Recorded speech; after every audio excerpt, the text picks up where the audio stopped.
Bonsoir à tous et bienvenue dans un nouvel épisode de Hey.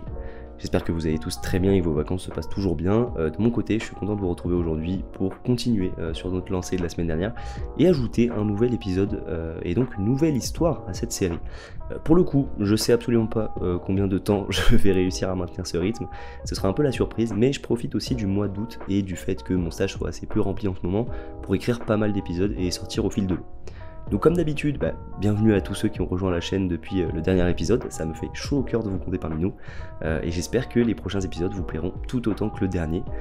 Pour le coup, gros cœur sur vous pour les commentaires que vous m'avez laissés sur le dernier épisode, vous êtes juste archi bienveillant, vraiment, vous lire c'est touchant. Quand je dis touchant, c'est que je suis vraiment touché, parce que il y a une petite base de personnes qui sont là à tous les épisodes, et évidemment vous vous reconnaîtrez, et dans mes journées, lire vos retours, c'est un moment qui me procure de la joie. Donc, merci infiniment pour ça, parce que vous êtes géniaux, et on va se dire, Nieni Mathieu, t'en fais des caisses, c'est pas comme si t'avais 100 commentaires, je n'en ai rien à faire, c'est énorme pour moi, qui peut me jeter la pierre? Bref, un grand merci à toutes ceux et celles qui ont gardé le dernier épisode, et sur ce, on va pouvoir commencer.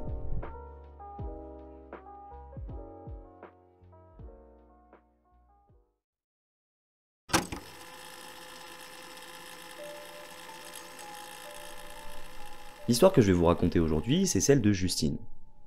Elle commence il y a environ 2 ans de cela, et Justine est déjà à ce moment-là avec son copain depuis un petit bout de temps, et ils décident d'emménager ensemble dans une ville qu'elle nous décrit comme plutôt tranquille, plutôt sûre, ce qui n'empêche pas d'avoir un centre très dynamique et animé. Avant d'emménager, notre couple visite plusieurs appartements, et pour ceux qui l'ont déjà fait, on sait que ça peut être éprouvant, parce que certains agents immobiliers ont limite besoin de ton acte de naissance, de ton brevet et de ton ASSR2. C'est un peu un coup de gueule, oui. Parce que j'ai eu à le faire il y a pas longtemps, et vraiment, j'ai absolument rien contre les agents immobiliers, mais il y en a qui forcent. Genre, 12 pages de dossier avec des documents dedans, ça va, c'est un dossier. 50 pages, c'est pas un dossier, c'est un roman, une bible. Donc maintenant, on arrête. Voilà, aucun rapport, je suis d'accord. Et pour le coup, au final, Justine et son copain trouvent un appartement qui correspond bien à ce qu'ils recherchent, à savoir dans le centre. Justine nous raconte que le centre-ville est vraiment sympa, fun, il y a de l'ambiance, et que en ce qui les concerne, leur appartement est situé au-dessus d'un centre commercial. Du coup, forcément dedans, il y a des restaurants, des boutiques, un cinéma, un théâtre, c'est vraiment l'épicentre de la ville. Et Justine et son copain adorent leur vie ici, c'est hyper agréable de vivre là, et petit plus, ils s'y sentent totalement en sécurité, ce qui est pas négligeable. L'une des choses que Justine aime, c'est partir se balader tranquillement toute seule. Et c'est peut-être le seul point un peu négatif de son appartement, c'est que, comme le quartier est très fréquenté, être tranquille c'est plus compliqué. En revanche, ça ne l'empêche pas de partir se promener environ tous les 2 jours. Les balades se ressemblent forcément toutes un peu, mais il y a manifestement un point commun entre toutes, c'est un homme âgé, assis dans le centre commercial tous les jours et que Justine voit à chacune de ses sorties depuis 2 ans. Mais Justine ne sait pas pourquoi, mais elle a toujours eu un très mauvais feeling avec ce gars. Une très mauvaise impression. Elle ne saurait pas expliquer pourquoi, mais il ne lui inspire rien de bon.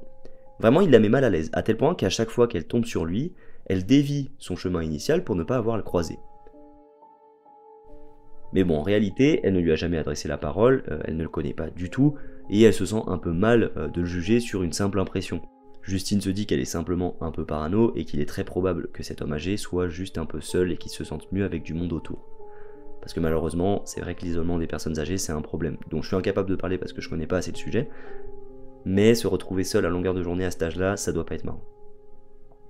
Par ailleurs, je pense que la plupart des gens ont en tête un exemple d'une personne âgée qu'on voit souvent au même endroit, tout simplement en fait parce que ça fait partie de leurs habitudes, de leur routine. Bref, jusqu'à aujourd'hui, Justine a pris l'habitude de voir cet homme âgé dans le centre commercial à pratiquement chacune de ses sorties. On avance un peu dans le temps, pour arriver il y a quelques mois au moment de cet épisode. Un soir, le centre commercial est extrêmement agité, mais de manière anormale, et ce n'est pas la raison habituelle de l'agitation, à savoir la vie du centre-ville. Non, ce soir-là, l'agitation relève bien plus de la peur et du choc, parce qu'une fusillade éclate dans le centre commercial.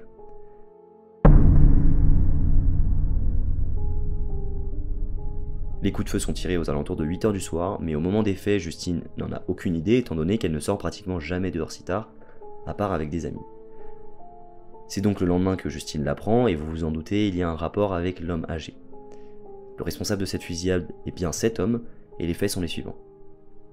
Dans la soirée en question, l'homme s'est approché d'une femme et sous la menace d'une arme à feu, l'a kidnappée avant de l'agresser physiquement et sexuellement dans sa propre voiture. Quand je dis sa propre voiture, on parle de la voiture de la victime. Après cela, il a essayé de s'enfuir avec la voiture de la victime en l'emmenant avec lui.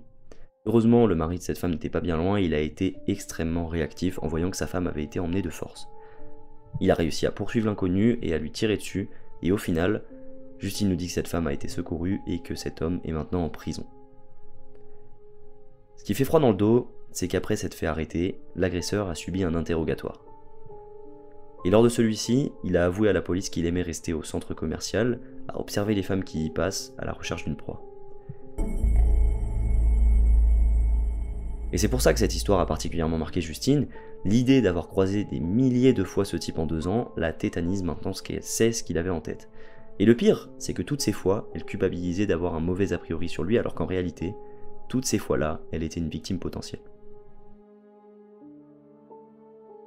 Voilà, c'est maintenant la fin de cette histoire qui est assez badante et qui fait partie des mécaniques plutôt creepy où en fait la personne se rend compte après coup qu'elle côtoyait le danger presque quotidiennement. Alors on ne sait pas évidemment si cet homme avait déjà eu comme projet de s'en prendre à Justine, on ne saura jamais, mais on peut s'imaginer que vu le temps qu'il passait dans le centre commercial, l'idée a pu lui traverser l'esprit quand même. Heureusement pour le coup, il n'est rien arrivé à Justine, mais tout de même, une femme s'est fait agresser sexuellement, encore et toujours des violences faites aux femmes. Si on veut quand même trouver quelque chose de positif dans cette histoire, au moins le petit ami a réussi à sauver sa compagne et à lui éviter quelque chose de potentiellement atroce. Vraiment pour le coup, donner une médaille de l'honneur à ce gars, c'est héroïque à ce stade-là. C'est-à-dire que vraiment, on nous dit que l'homme a entamé un peu une course-poursuite avec le suspect et a réussi à lui tirer dessus pour la libérer. C'est dingue. Après, on en revient quand même toujours à la question du port d'armes aux États-Unis parce que vraiment se dire que quelqu'un peut tranquillement kidnapper une autre personne parce qu'il a une arme à feu, personnellement, je trouve ça fou. Non, le port d'armes, je trouve ça flippant, vraiment. Bref, on peut en débattre si vous voulez, mais... Putain, je suis très éloquent en tout cas. En tout cas, je trouve que ce qui est marquant dans cette histoire, c'est le fait que Justine avait, depuis la première fois où elle a vu cet homme, un hyper mauvais feeling à son encontre. Et vous vous souvenez, elle nous dit qu'elle évitait au maximum de croiser son chemin. Je peux pas m'empêcher de me dire qu'elle a peut-être évité avec ce comportement quelque chose de terrible. C'est encore un très bon exemple qu'écouter son intuition, c'est souvent la meilleure chose à faire. Maintenant, on en vient à la question de fiction ou non. Cette fois-ci, je vais vous laisser y réfléchir un peu par vous-même et me dire si vous le souhaitez, si pour vous cette histoire est vraie. Personnellement, je penche plutôt pour le faux et je vais vous expliquer pourquoi et peut-être que vous avez la même opinion que moi, parce que je trouve que ça saute un peu aux yeux sur cette histoire. Tout simplement parce que si l'histoire est bien introduite et que la mise en contexte est bien faite, avec notamment le fait qu'on sente directement qu'il y a un truc chelou avec l'homme, il y a quand même des choses qui paraissent vraiment grosses lorsque Justine commence à nous parler de la fusillade. Pour le coup, une fusillade dans un centre commercial, c'est malheureusement déjà arrivé et ça arrivera encore parce que notre monde est ainsi. Pareil, un gars qui s'enfuit avec un otage ou une personne qui kidnappe, c'est possible. Par contre, le coup du petit ami qui entame une course-poursuite et qui parvient, on ne sait comment, à tirer sur l'agresseur pour enfin réussir à libérer sa copine, c'est un peu gros pour moi. Vraiment, en fait, j'arrive pas à imaginer une scène comme celle-là, honnêtement. Pour moi, ça fait un peu dénouement flippant tiré par les cheveux, donc clairement l'histoire est flippante, mais on veut essayer de nous faire croire à nous que le petit copain de la victime a engagé une course-poursuite dans sa petite voiture et qu'il a réussi à tirer sur l'agresseur dans sa petite voiture. Excuse-nous, Jason Statham. En vrai, pas à nous. À la limite, dans un film, oui, si tu veux, c'est typique film en fait. Et encore une fois, à quel moment ce genre de scène pourrait arriver? Arrêtez de nous prendre pour des petits enfants, ça va un moment. Ça, c'est exactement ce que je me suis dit en lisant et en traduisant cette histoire, et c'est ce que j'aurais affirmé si je n'avais pas scrollé dans les commentaires de ce post. Parce qu'après l'histoire, je suis justement allé dans les commentaires pour voir ce que ça disait, parce que parfois les gens réagissent, débunkent ou même partagent des histoires qui leur sont arrivées à leur tour. Et parmi tous les utilisateurs qui disent que c'est ultra creepy, je tombe sur un commentaire qui dit « J'habite hyper près d'où ça s'est passé, restez prudent, etc. etc. » Donc je me suis dit « Ah, chelou quand même, est-ce que c'est juste une personne qui joue le jeu? En vrai c'est possible. » Puis le commentaire juste en dessous d'un utilisateur qui dit qu'il habite aussi dans cet endroit. Et en fait il se trouve que cette histoire est totalement vraie. Elle s'est réellement passée, il y a des articles de presse dessus, et donc j'ai essayé de croiser un petit peu les sources, et je vais vous lire un article qui en parle. Bâton Rouge, État de Louisiane, États-Unis. Un homme a été arrêté pour enlèvement et agression sexuelle et est actuellement derrière les barreaux. Selon le bureau du shérif d'East Bâton Rouge, des officiers ont répondu à un signalement de coup de feu le dimanche 17 avril 2022 vers 19h30 dans le quartier de Perkins Row. Ces coups de feu se révéleront provenir d'une agression sexuelle dans le parking du centre commercial du quartier. Le bureau du shérif a confirmé que personne n'a été blessé par les coups de feu. Les détectives ont été informés qu'un homme s'est enfui de la scène après avoir laissé le véhicule de la victime derrière lui. Après toute une nuit de recherche de l'agresseur, les autorités ont arrêté Leon Curry III, 69 ans, le lundi 18 avril et l'ont incarcéré à la prison d'East Bâton Rouge Parish pour l'utilisation non autorisée de véhicules motorisés, autant dire vol de voiture, enlèvement aggravé et agression sexuelle, entre parenthèses, frottement et attouchement. Selon les déclarations fournies aux inspecteurs, la victime se rendait à son véhicule dans le parking dimanche soir lorsque M. Curry l'a approché avec une arme à feu et l'a forcé à entrer dans son véhicule. Ensuite, Curry aurait conduit le véhicule à un autre niveau du parking et aurait agressé sexuellement la victime, après quoi il aurait ramené le véhicule au niveau initial où la victime aurait entendu son petit ami essayer d'entrer dans le véhicule. Curry aurait alors quitté le parking en trombe, la victime toujours dans le véhicule, tandis que son petit ami la poursuivait dans son véhicule. Dans sa déclaration, la victime a dit avoir sauté de la voiture avant qu'il ne tourne sur Perkins Road. Son petit ami a tiré sur Curry qui brandissait une arme.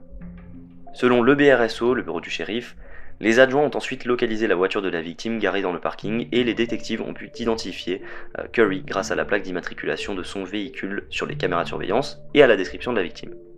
Le lundi 18 avril, les adjoints ont arrêté le véhicule et ont interrogé M. Curry, qui a admis se trouver dans le secteur au moment de l'incident et a déclaré qu'il aimait regarder les femmes dans ce lieu. Pour finir, selon un autre article, il aurait déjà été condamné pour vol et agression sexuelle auparavant. Donc pas mal de trucs à dire par rapport à cette histoire. Pour précision, l'incident s'est bien déroulé dans le parking du centre commercial et non pas dans le centre commercial lui-même, ce qui explique mieux la facilité avec laquelle Leon Curry a kidnappé la victime. Ensuite, pour l'histoire de la course-poursuite, j'ai toujours pas réellement compris comment ça s'est déroulé, mais je pense que je ne le saurai jamais, mais il semble que la course-poursuite n'ait pas été très longue, qu'elle se soit engagée juste sur quelques mètres à la sortie du parking. Bref, c'est assez dingue comme histoire, et heureusement tout se termine bien. Pour le coup, je vous mettrai le lien des 2 articles dans la description si vous voulez aller voir, et je mets aussi l'accent sur le fait que je ne connais pas les médias qui les ont postés. Apparemment ce sont des journaux et chaînes locales de Bâton Rouge, mais dans le doute, je garantis pas l'entière véracité de ces infos. En revanche, ce qui est manifestement certain, c'est que Justine a croisé quelqu'un de plutôt dangereux pendant 2 ans. Mis à part le fait que la victime de cette histoire ait vécu quelque chose de traumatisant, j'aime bien cette histoire parce que je trouve que c'est un bon exemple pour illustrer le fait qu'à chaque fois ce que je dis, ce n'est que mon avis et en aucun cas une vérité absolue. Parfois, il y a une histoire qui me paraît tellement dingue que je ne veux pas y croire. Et pourtant, il existe des moments où juste soit il s'est vraiment passé quelque chose de pratiquement inconcevable, soit l'histoire telle qu'elle est racontée n'est pas tout à fait exacte. Et dans ces moments-là, j'ai beau dire que c'est une fiction et donner des arguments, je suis personne, j'en sais rien en fait. C'est juste mon analyse de ce que je viens de lire et elle est à prendre avec autant de pincettes que les histoires que je raconte. Par exemple, il y a un épisode, mais autant ne pas préciser lequel pour si jamais il y a des personnes qui découvrent la chaîne. Salut. Et en tout cas, cet épisode, j'ai dit que j'étais sûr à 100% que c'était une fiction. Et bien même là, si vous me dites que vous pensez que c'est réel, ok, c'est tout à fait possible.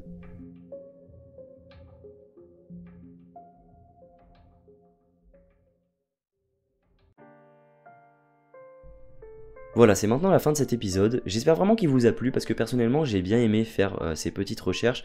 Bon, ça m'a fait quand même bien bader, je vais pas vous mentir. Mais le fait d'avoir le récit de la presse en second temps, qui est donc détaillé et un peu plus fidèle à la réalité, je me suis dit que ce serait intéressant et donc c'est possible que ce genre de variante revienne sur la chaîne, mais pas forcément très souvent étant donné que je suis plutôt fiction pour ma part. En tout cas, merci beaucoup de m'avoir écouté et comme d'habitude, si vous avez envie de plus d'histoires dans ce genre-là, n'hésitez pas à faire un tour sur la playlist Red Horror Audio qui regroupe tous les épisodes de Hale. Encore un immense merci pour votre soutien sur la chaîne, honnêtement c'est hyper valorisant de voir que vous aimez ces épisodes et qu'en plus vous vous manifestez et classique si vous avez une suggestion, un conseil, un message à faire passer, n'hésitez pas à me le faire savoir en commentaire et ça me fait hyper plaisir de vous lire. Sur ce, je vous souhaite une bonne soirée et à plus tard pour un prochain épisode de Hale.